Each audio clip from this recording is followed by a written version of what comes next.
16장 말씀 또 1절 보시면은 여호와의 말씀이 또 내게 임하여 이르시되겠죠.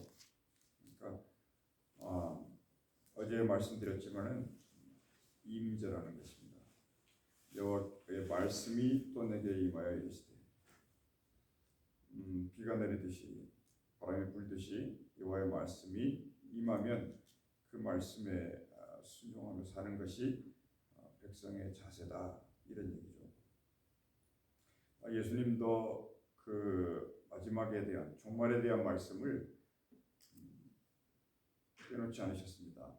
무슨 말씀이냐면 그 마태복음, 마가복음, 누가복음 이렇게 복음서지 않습니까? 그래서 복음이 있으면 한쪽에서도 복음에 반대하는 일이 있다는 거죠. 거기에 대해서는 심판이고 복음에 순종하면 구원이다, 이렇게 하신 거죠. 그러니까 예수님의 말씀을 가만히 생각을 해보면 그 예수님도 이런 말씀 하시잖아요. 그때가 언제인지는 아무도 알 수 없다. 그것은 아버지의 권한에 두셨다, 이렇게 말씀하셨습니다. 그런 거 보시면 확실히 예수님은 성경 말씀에 굉장히 충실하셨다. 이렇게 예언서들을 읽어보면 예수님의 말씀하고 너무 똑같아요. 그래서 사람들이 누구를 아느냐 이렇게 하니까 제자들이 그러잖아요. 혹은 예레미야라 그러기도, 혹은 엘리야라 그러기도 하고, 혹은 세례 요한이라고도 하더라고요. 이래요. 그러면서 베드로가 가만히 있다가 주는 그리스도시요 살아계신 하나님의 아들이다, 이렇게 하면서 예수님이 메시아라고 말씀하시죠. 그렇지만 예수님이 그리스도라고 이게 불리움을 받으셨어도 예수님에 대하여 끝이 언제냐, 종말이 언제냐라고 물으실 때는 예수님 당신의 대답을 하지 아니하시고 이렇게 구약 성경에서 예언된 예언자들의 말씀에 기초를 두고 그 말씀을 다시 한번 정리해서 하시는 이 겸손함을 볼 수가 있습니다. 오늘 그 말씀이 16장 말씀을 읽어보니까 그런 논조로 쓰여 있는 걸 알 수 있어요. 우리가 그 세상의 끝이 어찌 되는지 그것에 대해서 너무 치중을 하지 않는 게 좋다는 뜻이겠죠. 기도하기 때문에 낙심도 아픔도 시련도 온다, 이렇게 말씀을 드렸습니다. 기도하기 때문에 가만히 있으면은 그렇지 않을 수 있어요. 그런데 기도하기 때문에 그런 것이 온다. 왜냐하면 하나님이 기도하는 사람에게는 어려움도 보여주시고 좋은 것도 보여주시고 괴로울 때는 주를 보게 하시고 즐거울 때는 찬송하게 하시고 계속 하나님의 자녀를 하나님의 자녀답게 키워나가신다는 것이죠. 이것을 그 히브리서가 잘 정리해 놓는데, 하나님이 예수님이 친아들이니까, 하나님은 예수님이 친아들이기 때문에 십자가에서 징계할 수가 있었어요. 친아들이 아니면 십자가에 징계하면은 그거는 문제가 심각해지지 않겠어요? 그래서 징계가 잠시 힘들어도 장차올 영광에 비할 바가 못 된다. 사도 바울이 고린도후서 4장 17절에 그런 얘기를 했죠. 그러니까는 근심을 해도 영적인 근심이 좋다는 거예요. 즐거워도 영적인 즐거움이 좋다는 거예요. 피곤해도 영적인 피곤이 좋다는 거죠. 그러니까 몸이 좀 찌뿌둥하고 건강이 조금 애매하게 느껴지고, 야 오늘이 힘든데, 그렇게 한다 할지라도 하나님의 나라에 걸려있는 우리는, 하나님의 나라에 걸려있는 우리는 그 하나님의 나라의 인도를 따라서 살아가는 것이 맞습니다. 비가 오든 바람이 불든 날씨가 좋든 안 좋든 하나님의 나라에 걸려서 사는 것, 그것이 우리에게는 좋다. 그때 우리가 믿음이 자랍니다. 내 판단에 따라서 힘드니까 오늘은 쉬자, 또 안 힘드니까 좋다, 이게 아니라 비가 오나 눈이 오나 하나님께 붙어 있겠다, 이것이 우리의 믿음을 키우는 방법이고, 한두 가지 경험을 생각해 보면은 그런 거 있어요. 이렇게 교회 가기 싫은 날이 있고 힘든 날이 있거든요. 근데 이상하게 그런 날 교회 가면은 자기도 모르는 은혜가 있는 경우가 많다고요. 그래서 하나님의 나라는 내 뜻대로 되지 않는구나, 이걸 알게 되는 거죠. 그래서 사도 바울도 그랬습니다. 하나님을 향한 근심은 구원에 이르는 근심이라고 했어요. 그래서 하나님 안에 있으면 근심도 삶도 죽음도 아픔도 눈물도 모든 일들이 내게 유익이 되면 유익이 되지 결코 손해되는 일은 없다. 그래서 하나님의 나라는 나쁠 게 아무것도 없고 버릴 게 아무것도 없는 거다. 적어도 이 구약 성경은 이스라엘을 예로 들면서 하나님의 구원하시는 방식을 기록해 놓은 책이잖아요. 그러니까 이스라엘을 이제 비유로 들어서 하나님께서 뭔가를 말씀을 많이 하고 계세요. 그럴 때 우리가 하나님의 뜻을 발견하는 것인데 대체적으로 이스라엘은요 너무 약해요. 사실 이스라엘을 가봐도 아시겠지만은 이스라엘 사람들은 주변에 팔레스틴 사람이라든가 거기 시리아 레바논 사람보다 체구가 작아요. 그런데 그 안에서 이스라엘이라는 나라를 세우고 그 살고 있다고. 그래서 이스라엘이 힘이 없는 것으로 묘사되고 있고요. 그래서 하나님은 이스라엘의 보호자로, 이스라엘의 피난처로 자처하고 나서신 겁니다. 그런데 하나님은 그러나 이 바벨론의 바알신, 다시 말하면 이 바벨론을 심판하시기 전에 이 바벨론이 문제가 많아도 그 바벨론을 이 땅에서 심판하실 때 그냥 심판하시지 않아요. 그럼 어떻게 하시느냐? 꼭 강대국들을 하나님이 심판하실 때는 들어서 이스라엘을 훈련하기 위한 도구로 사용하신 다음에 하나님이 심판하세요. 무슨 말인지 아시겠죠? 그러니까 이 땅에 역사적으로 제국들이 패권을 잡은 제국들이 많았는데 그 제국들을 무너뜨리실 때는 하나님이 그냥 무너뜨리지 아니하시고 자기의 친백성인 이스라엘 백성을 하나님의 백성답게 만들기 위한 도구로 쓰신 다음에 버리신다. 이게 성경의 구약 성경의 공통적인 흐름으로 기록되어 있다는 것입니다. 그래서 이스라엘 백성의 훈련용으로 그렇게 버리시는데 이게 뱀과 사단의 역할도 그래요. 하나님이 이게 뱀을 저주하시고 심판하시는데 그냥 저주하지 않으세요.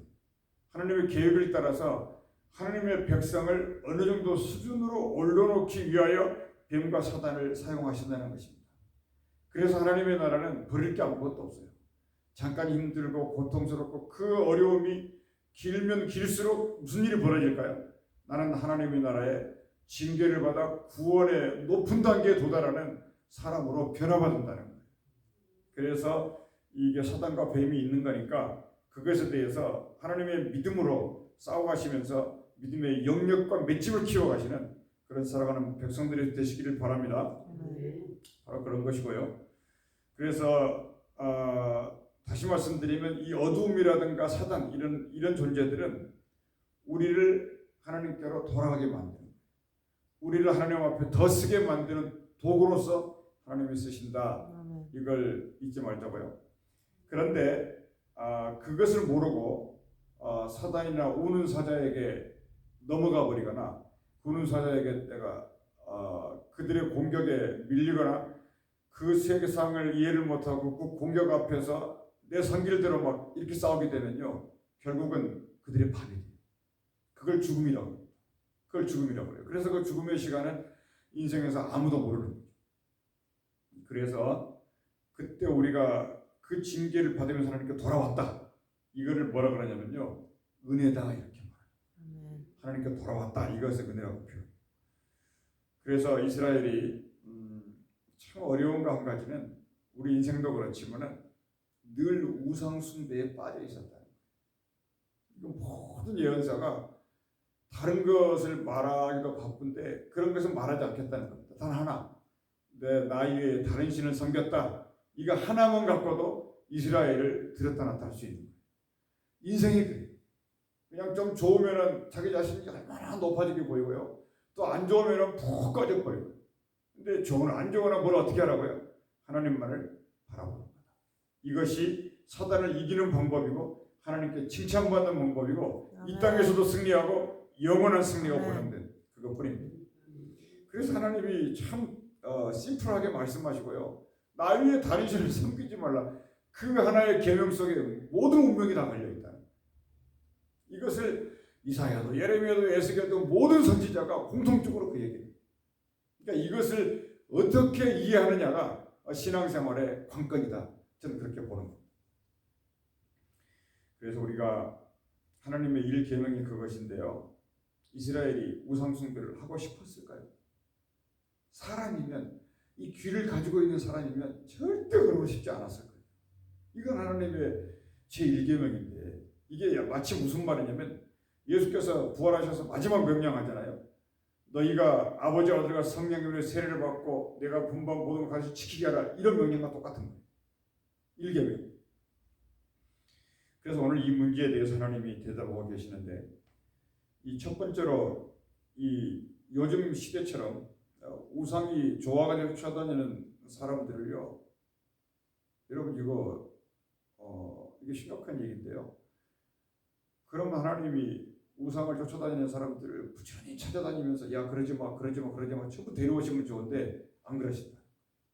오늘 말씀 이게 어떻게 되냐면 그냥 우상이 좋아서 쫓아다니면 그대로 돈 버리신다. 이런 게 성경에 써 있어요. 하나님은 사랑이신데요, 그냥 내버려둬요. 놔둡니다. 그냥 어디 뒷골목에서 뭔 일을 하든 어디 가서 무슨 일 그냥 놔둬버려. 그렇다는 거. 그건 뭐예요? 하나님이 징계를 통해서 살릴 수 있는 기회가 그게 마지막 기회. 가만히 내버려 두는 거. 이거 하신 분들이 해봐라 이거죠. 지금 그거를 하나님이 오늘 예레미야 16장을 통해서 어떻게 하는가를 가르쳐 주시는 게 16장. 내버려 두시는 게 그게 13절 말씀에 써 있거든요. 내가 너희를 이 땅에서 쫓아낸다. 너희와 너 조상들이 알지 못하는 땅에 이르게 하겠다. 너희가 주야로 거기서 한번 다른 신을 하고 싶은 대로 마음껏 한번 섬겨봐라 이거예요. 하고 싶은 대로 해봐라. 그러니까 너희 마음이 죄지. 우리의 속에 아담 이후에 죄가 들어왔잖아요.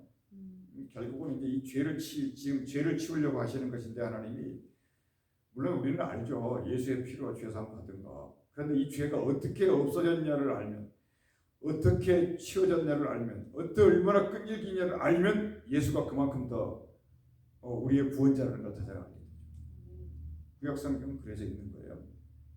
그래서 13절 말씀에는 그냥 한번 하고 싶은 대로 해봐라. 하여튼 나는 너희들을 갈대아에 또는 바벨론에 포로를 보내겠다고 나는 너희들에게 이미 포고했다. 이미 내가 선포했기 때문에 이건 아무도 못 바꾸니까 하여튼 너희들은 포로로 갈 거야. 가가지고 한번 마음대로. 이스라엘 조상들이 이스라엘 백성들의 출애굽 아닙니까? 이들이 가나안 땅에 들어가가지고 우상을 섬기지 말라 그랬는데 역시나 혹시나죠. 전부 넘어갔잖아요. 조상들이. 그러니 하나님이 출애굽처럼 이제 하지 않아요. 그러나 너희들은 제1계명을 어김으로 인해서 바벨론의 포로로 전부 끌려갈 거다. 그런데 뭐 여기서 뭐 시집가고 장가가고 먹고 마시고 사고 팔고 집 사고 뭐 빌딩 짓고 건물 짓고 그게 뭐가 문제냐? 포로가 되는데 다 의미가 없다는 거예요.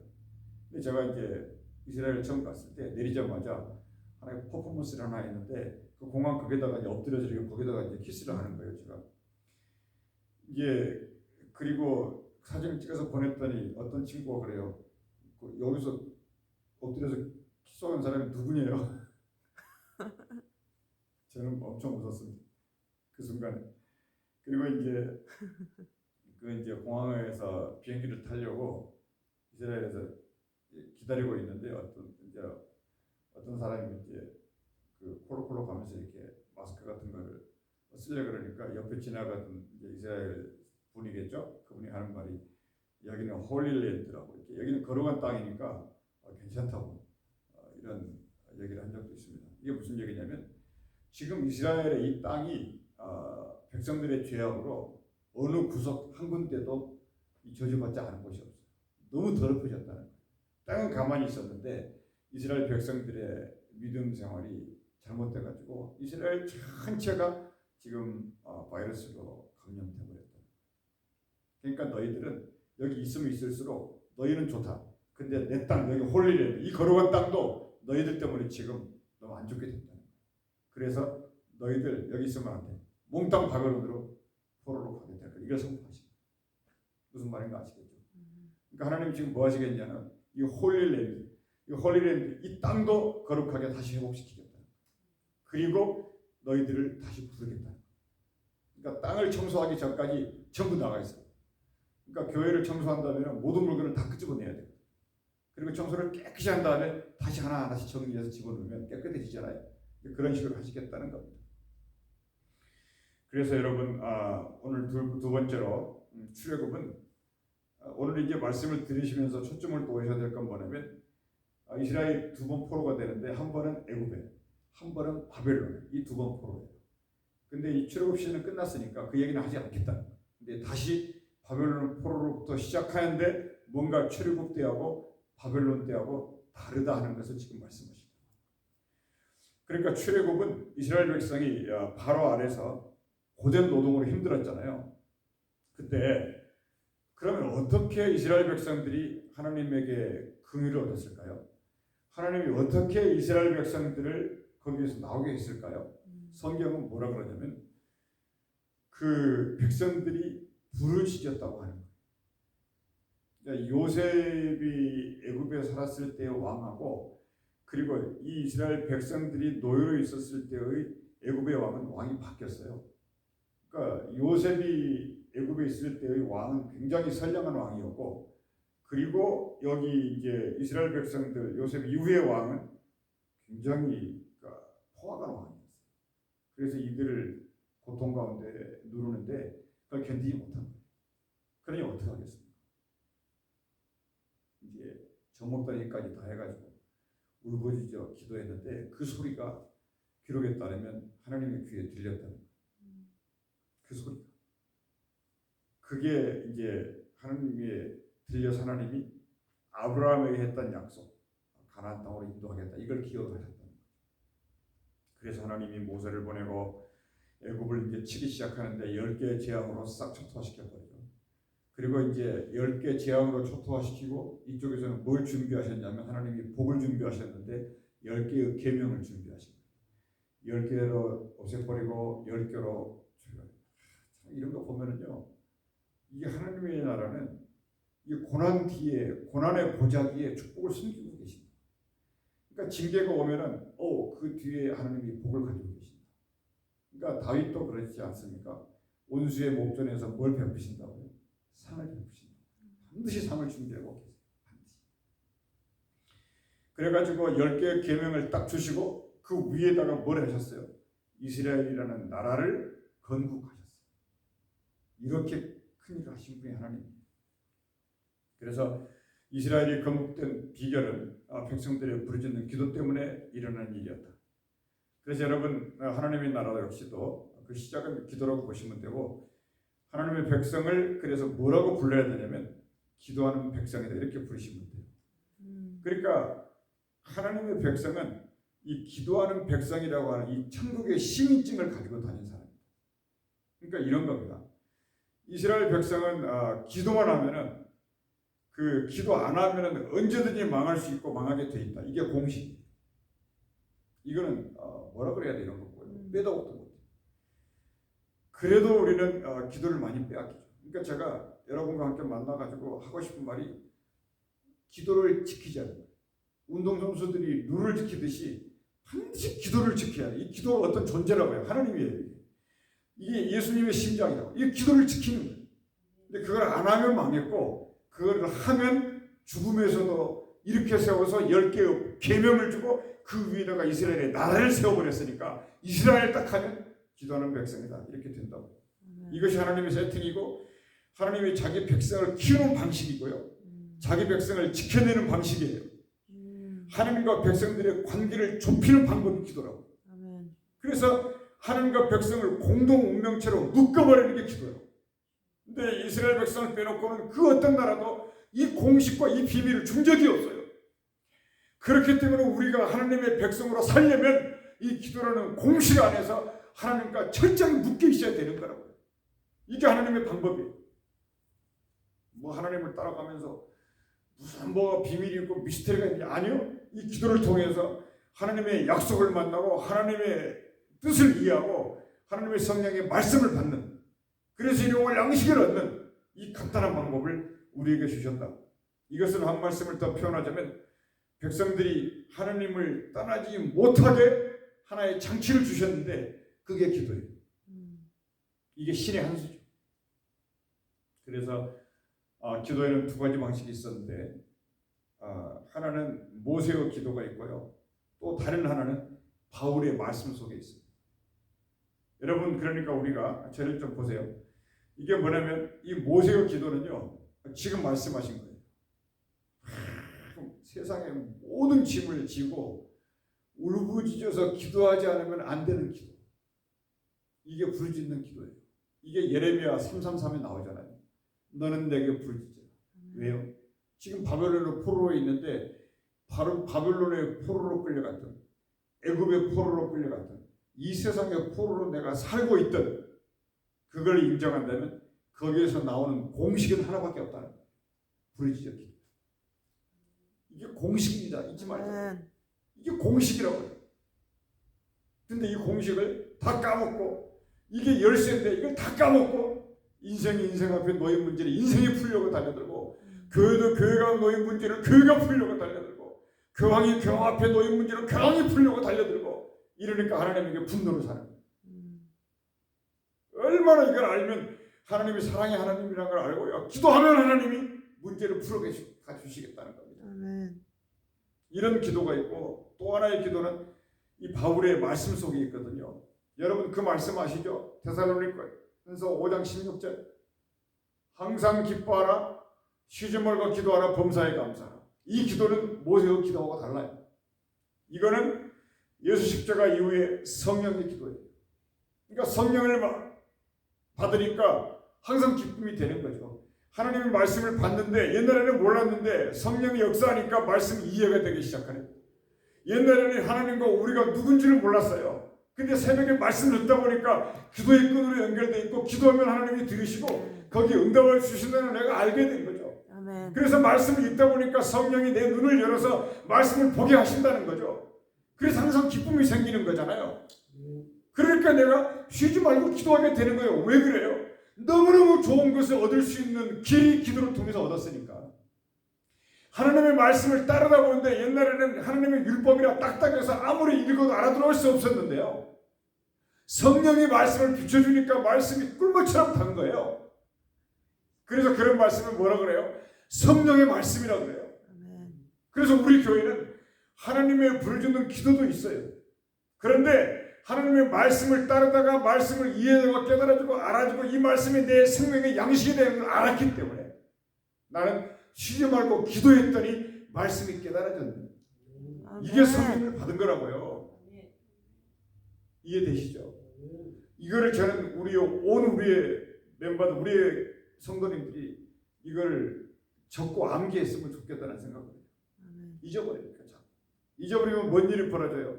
사단이 자꾸 나를 건드려가지고, 하나님은 나를 사랑하죠. 근데 하나님의 마음에 덜 들어요. 그러니까 사단이 그걸 알죠. 그러니까 사단이 나를 건들죠. 근데 거기까지만 알면은 나는 나가서 그냥 케어해야 되는 거죠. 근데 그것까지 알아서는 안 되고, 하나님이 위해서 지금 나를 키우시려고 그 일을 하고 계신다 하고 딱 도장을 찍고 움직이는 거죠. 아멘. 하나님 감사하지 않습니까? Yes. 말씀이 놀랍지 않습니까? 아멘. 그래서 바울은 성령의 말씀을 만나고 성령을 경험하고 성령을 알기 때문에요, 항상 기뻐하라, 쉬지 말고 기도하라, 범사에 감사하라. 이 모세를 여러분 상상해 보세요. 바울을 상상해 보세요. 이 대목에서 그림이 틀려요. 그림이. 너무너무 바울은 어떤 어려움 속에서도 막 그냥 노래 부르면서 그걸 감당하고 있어요. 근데 모세는 지금 막 죽겠다는 거예요. 하나님 나를 안 살려주면 막 죽어버리겠다는 그런 입장이에요. 지금.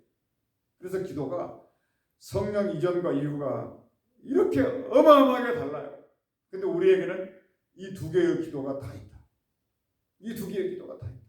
하나님 앞에는 모세처럼 나가고, 그러면서 기도가 변하는데 성령의 기도로 바뀌어요. 그러니까 5분 기도하면 의미가 없는 거죠. 뭔가 기도 제목을 가지고 나아가시는 여러분들이 되시기를 바라고, 이 말씀에 대해서 제가 오늘 또 절반만 설교를 했어요. 이어서 또 내일 절반은 하면서 토요 새벽 예배를 하나님 앞에 드릴 수 있도록 하겠습니다. 아멘. 기도하겠습니다. 은혜로우신 우리 아버지 하나님, 이 놀라운 비밀 가운데 우리를 있게 하신 것을 감사합니다. 이 놀라운 일을 서로 나누게 하시고, 그래서 기도하게 하시고 기뻐하게 하시고 감사하게 하시고, 사도 바울의 생각처럼 이것이 하나님의 뜻이라고 말씀하였사오니 이 기도 속에 살아갈 수 있는 저희가 되게 하여 주시옵소서. 예수 이름으로 기도합나이다. 우리가 이 시간에 이 도시를 위해서 기도합시다. 우리 교회를